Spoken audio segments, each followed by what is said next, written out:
Hello everyone. आज हम Stokes theorem के बारे में पढ़ेंगे। वेक्टर कैलकुलस की जो ग्रीन थ्योरम है वो हम पहले कर चुके हैं। अब है एक स्टोक्स थ्योरम, इसके बाद आती है गॉस डाइवर्जेंस थ्योरम। तो हम आज स्टोक्स थ्योरम के बारे में पढ़ेंगे। तो स्टोक्स थ्योरम जो है वो उसकी स्टेटमेंट क्या है कि ये जो है ना, जो ग्रीन थ्योरम थी वो क्या थी, मेरे पास लाइन इंटीग्रल को डबल इंटीग्रल में चेंज करती है, और ये क्या है मेरे पास, ये सरफेस इंटीग्रल को चेंज करती है। ठीक है, तो ये जो एस होगा ना वो क्या होगा मेरे पास, surface bounded by the closed curve C, surface ये वाला bounded by the close curve C. तो ये इसको क्या है, एस यानी कि सरफेस में चेंज कर देगी। और उसमें क्या था मेरे पास, वो जो एक डेफिनेशन थी ग्रीन थ्योरम की, इसमें क्या होता है, कर्ल होता है, कर्ल डॉट एन वेक्टर। तो ये इस टाइप से इसकी डेफिनेशन होती है जो कि क्वेश्चन में यूज की जाती है। जहाँ पे जो मेरा एन वेक्टर होता है वो क्या होगा मेरे पास, यूनिट नॉर्मल वेक्टर।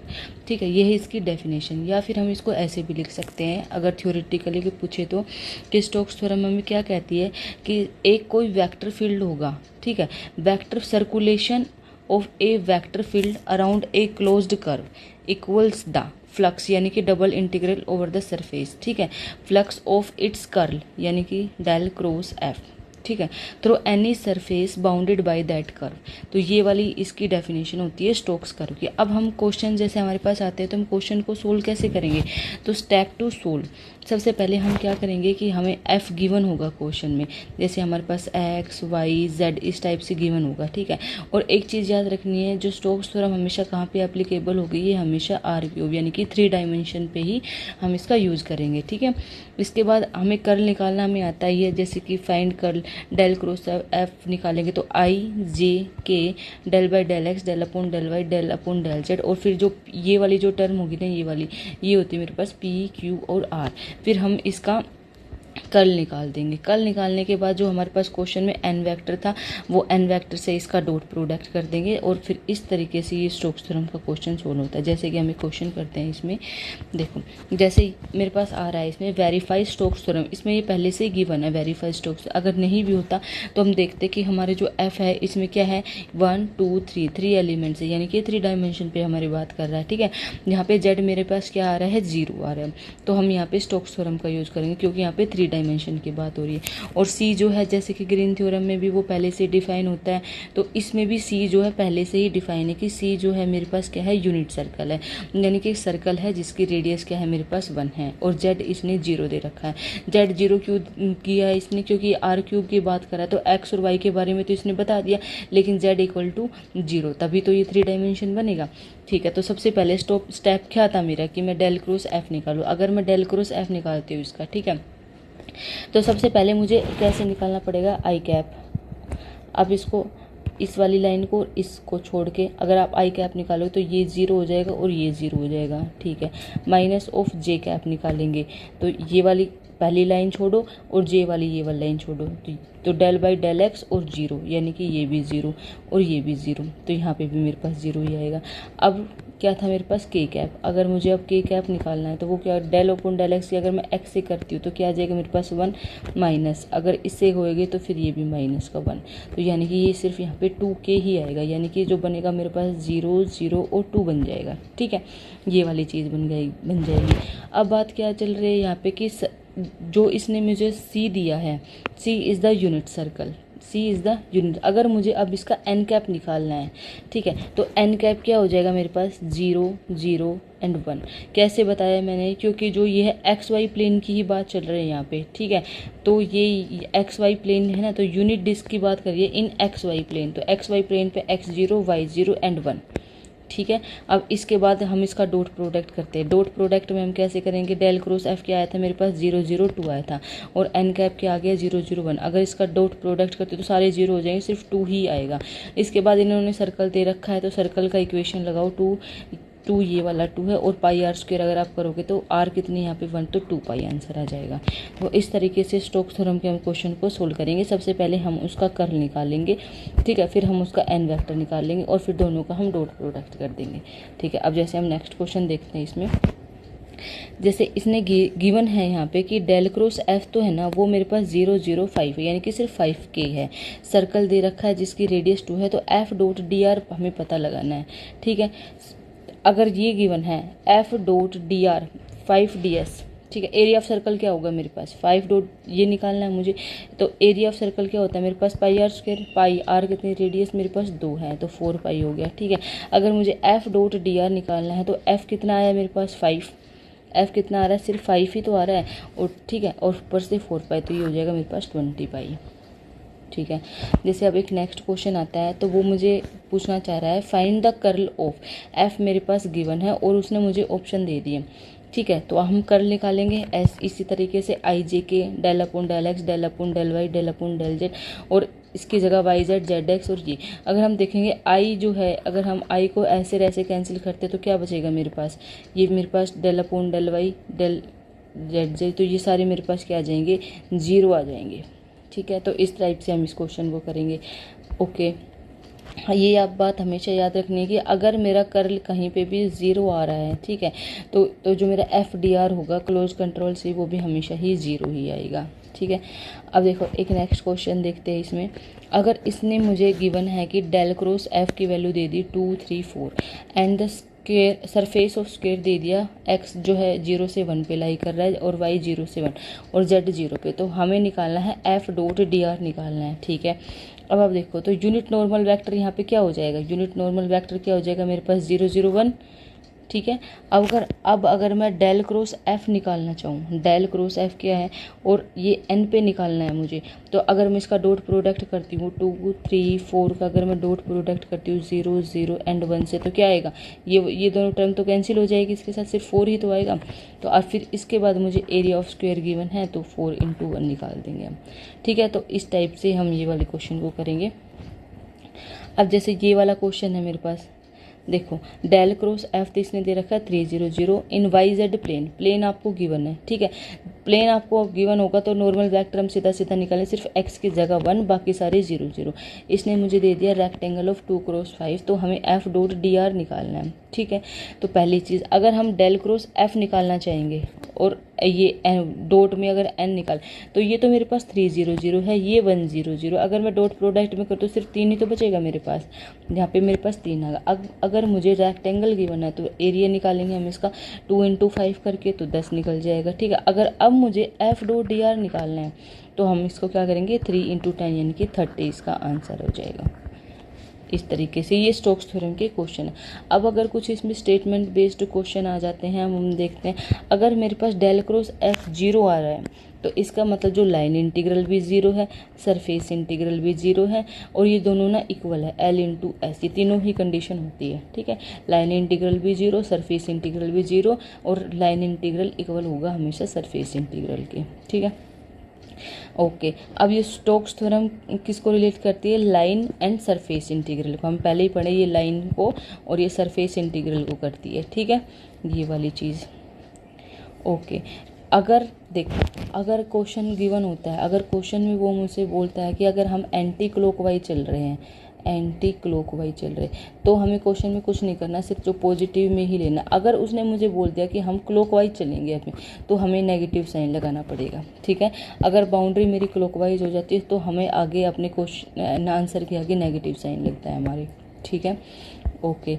अगर ये देखो, इफ़ कर्ल वेक्टर सरफेस के नॉर्मल के परपेंडिकुलर हो, कर्ल वेक्टर क्या होगा मेरे पास डेल क्रॉस एफ। ठीक है। तो सरफेस के नॉर्मल के परपेंडिकुलर हो तो सरफेस इंटीग्रल हमेशा ही मेरा पे 0 होगा। ठीक है। नॉर्मल यानी कि इसका डॉट प्रोडक्ट फिर 0 हो जाता है। स्टोक्स थ्योरम में जो होती है वो बाउंड्री कैसी होती है, कभी भी हम ओपन नहीं बोलेंगे, बाउंड्री हमेशा ही क्लोज्ड होगी। ठीक है। अब जैसे मेरे पास एक क्वेश्चन और आता है। ठीक है। जैसे अब मेरे पास ये क्वेश्चन आ रहा है, तो एफ दे रखा है इन्होंने ये, और सी दे रखा है इसने एस, इस टाइप से डिफाइन कर दिया। सी को एक्स हो गया, जेड हो गया, ये वाई होगा। ठीक है। अब इसने मुझे पूछा एफ डॉट डी आर बताओ। ठीक है। मीन्स एक्स, ये जो है इसका मतलब क्या हुआ कि एक्स जेड प्लेन है मेरे पास, 2 × 2 का स्क्वायर बन रहा है। ठीक है। तो सबसे पहला हमारे पास स्टेप क्या था, हमें कर्ल फाइंड करना है, तो कर्ल फाइंड करेंगे हम यहाँ से, तो ये मेरे पास आ जाएगा 0 -2 एंड 0। अगर अब मुझे नॉर्मल वेक्टर देखना है तो आप ये देखो यहाँ पे y 0 दे रखा है। ठीक है। यानी कि एक्स जेड प्लेन है। ठीक है। y क्या है यहाँ पे 0 दे रखा है, दिस इम्प्लाइज ये एक्स जेड प्लेन है। अगर मुझे n वेक्टर निकालना है तो y एक्स जेड प्लेन है ना, तो x और z की जगह हम लिख देंगे 0 और बाकी हो जाएगा मेरे पास +- ठीक है। अगर ओरिएंटेशन मेरी एंटी क्लॉकवाइज है तो हम ले लेंगे 0 1 0 यानी कि पॉजिटिव होगी, और एंड क्लॉकवाइज बोलेगा तो हम उसको ले लेंगे 0 -1 और 0, ठीक है। ओके, अब अगर मुझे n के साथ इसका डॉट प्रोडक्ट निकालते हैं तो क्या आ जाएगा, 0 से 0 को करो 0 आ जाएगा, -2 से 1 को करो तो -1। अगर अब मुझे अब फिर इसने दे रखा एरिया तो 4 निकालेंगे और फिर हमें लास्ट में इनकी मल्टीप्लाई कर देंगे। तो इस टाइप से सरफेस इंटीग्रल के क्वेश्चन हो रहे हैं, ठीक है। अब हम इसमें एक नेक्स्ट क्वेश्चन देखते हैं जैसे, ठीक है। तो जब हम इसमें एक और क्वेश्चन करते हैं, जैसे मेरे पास एक क्वेश्चन आता है इवेल्युएट, क्वेश्चन सी से आएगा मेरे पास 2y - z dx plus x plus 3z dy plus 4x minus y dz। और इसने दे दिए मुझे ट्रायंगल के वर्टिसेस दे रखे हैं, जैसे कि 1 0 0, b आएगा मेरे पास 0 1 0, और जो सी आएगा वो मेरे पास आएगा 0 0 एंड 1, ठीक है। तो अब हमें सॉल्यूशन करना है इसका। तो स्टेप 1 क्या था मुझे कि आप अपने वेक्टर फील्ड को देखो, तो एफ क्या है मेरे पास यहाँ पे 2y - z x plus 3z and 4x minus y, ठीक है। स्टेप 2 क्या है मेरे पास, अब मुझे कर्ल को पता करना है, कर्ल निकालेंगे हम डेल क्रॉस एफ, ठीक है। तो ये हम कैसे निकालेंगे, हम करेंगे i j k del y del x del upon del y del upon del z 2y minus z x plus 3z and 4x minus y, ठीक है। तो हम ये निकालेंगे। अब सबसे पहले आप i कंपोनेंट को देखो, अगर हमें i से निकालना है तो i ये वाली रो और इसको छोड़ेंगे हम, तो y से करेंगे तो ये क्या आ जाएगा -1, और इसका z से करेंगे तो ये क्या आ जाएगा -3, i निकल गया। इसके बाद आता है मेरे पास j कंपोनेंट, तो हम इसको यहाँ से मिटाएंगे, ठीक है। j कंपोनेंट को तो j वाली लाइन जो है वो हमें छोड़ देंगे, डेल अपॉन डेल एक्स को इससे देखेंगे तो क्या आ जाएगा मेरे पास 4 माइनस, अगर z से देखेंगे तो क्या आ जाएगा प्लस का 1, ठीक है। ओके, अब अगर मुझे के कैप देखना है तो के कैप में हम के वाले कंपोनेंट को छोड़ देंगे, डेल अपॉन डेल एक्स का करेंगे तो ये 1 हो जाएगा, और इसका करेंगे तो ये मेरे पास 2 आ जाएगा। अब अगर मुझे देखना है तो क्या आएगा मेरे पास, ये -4 माइनस का 5 एंड माइनस का 1, तो यानी कि डेल क्रॉस एफ मैंने निकाल लिया। अब मेरे पास जो स्टेप 3 था उसमें मुझे क्या था, नॉर्मल वेक्टर। स्टेप 3 में हम क्या निकालेंगे, फाइंड द नॉर्मल वेक्टर। अब मुझे नॉर्मल वेक्टर निकालना है। अब मेरे पास यहाँ पे क्या गिवन है, मेरे पास ट्रायंगल गिवन है, तो ए बी और सी 3 गिवन है ना, तो 3 वर्टिसेस है इसके, तो यानी कि ए क्या है मेरे पास 1 0 0, बी क्या है मेरे पास 0 1 0 एंड सी क्या है मेरे पास 0 0 1, ठीक है। अब अगर मुझे नॉर्मल वेक्टर निकालना है तो कैसे निकालूँ मैं इसका, ए बी क्रॉस ए सी, ठीक है। जैसे मुझे ए बी क्रॉस ए सी निकालना है तो हम ए बी क्रॉस ए सी कैसे निकालेंगे, ए बी यानी कि बी माइनस ए करके निकलेगा, और ए सी जो है वो कैसे निकलेगा, सी माइनस ए करके, ठीक है। तो हम इसका आई जे के ये जो ए बी वाली टर्म है ये, फिर जो ए सी वाली टर्म है ये, ठीक है। तो फिर हम इसका ऐसे कर्ल निकालेंगे, पहले आई कंपोनेंट को हाइड करके फिर जे को फिर के को, तो ये आ जाएगा मेरे पास 1 1 1, ठीक है। यानी कि ये आ गया, अब ये मेरे पास यानी कि ये आ गया मेरे पास नॉर्मल वेक्टर 1 1 1 ही आ गया, ठीक है। अब हम स्टोक्स थ्योरम को इसमें अप्लाई करेंगे, तो स्टोक्स थ्योरम हमें क्या बोलते हैं, डेल क्रॉस एफ और एन का जो एन कैप है उसका डॉट प्रोडक्ट कर दूँ, तो मेरे पास -4 5 और -1 डेल क्रॉस एफ था, और ये 1 1 1 आया, तो मेरे पास इस मैंने कर दिया इसका डॉट प्रोडक्ट, -4 से मैंने किया 1 का, -5 से 1 का, -1 से 1 का, तो ये आ गया मेरे पास 10। अब हम एक और क्वेश्चन करते हैं इसमें, जैसे ये मेरे पास गिवन है, इवोल्यूट बोल दिया इसने, वेयर सी दे दिया x² + y² z² और z। अब मुझे पता चल गया तो r³ की बात कर रहा है ना, तो यहाँ पे हम स्टोक्स थ्योरम को इवोल्यूट करेंगे, ठीक है। तो यानी कि f जो है वो क्या आ गया मेरे पास y dx और x dy, तो y और -x, और z मेरे पास कुछ नहीं तो z की जगह हम 0 लिख देंगे। अब सबसे पहले हम कर्ल निकालेंगे, कर्ल हम निकाल लेंगे 0 0 -2 आ जाएगा मेरे पास, ठीक है। इसके बाद हम मुझे क्या निकालना था, पहले ये क्या था मेरे पास डेल क्रॉस एफ निकालना कर्ल, फिर हमें इसका एन कैप निकालना, अब हमें एन कैप निकालना है। अब आप देखो कि जो सरफेस है मेरे पास, ये क्या डिस्क दी हुई है इन्होंने मुझे x² + y² 9 तक, ठीक है।